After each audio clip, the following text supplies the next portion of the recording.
వెంకటేశ్వర స్వామి వారు తని బయలుదేరి వచ్చారు. వచ్చి ఏమో అనంతాచార్యులు అనారోగ్యం తగ్గిందా అన్నారు.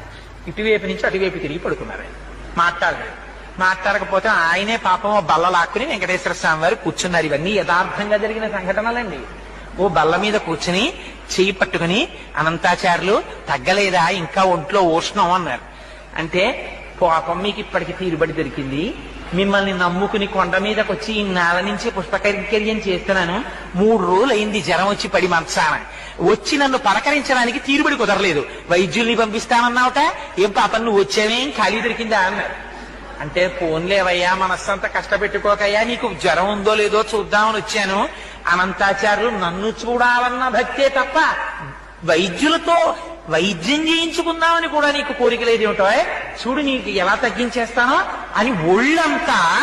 పాపం వెంకటేశ్వర స్వామి గారి వాత్సల్యం అంటే చూడండి, మనం ఒక్క అడుగేస్తే చాలు ఆయన 10 అడుగులు వేస్తాడు. ఒళ్ళంతా తడిమేర పడుకున్నటువంటి అనంతాచార్యులు వారిది.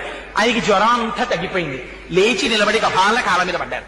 పడి స్వామి అలకొచ్చేసింది, ఏం చెయ్యమంటారు, ఎప్పటి నుంచో ఈ శరీరానికి ఉండిపోయిన ఉద్రేకం, అహంకారం, మీరొచ్చినా కూడా అంత కోపంగా మాట్లాడాను, మీరు రాలేదని మనస్సులో ఉన్నటువంటి వ్యగ్రత చేత అలా మాట్లాడాను, మరోలా అనుకోకండి స్వామి, నన్ను క్షమించండి అని ఆయన కాళ్ళ మీద పడ్డారు.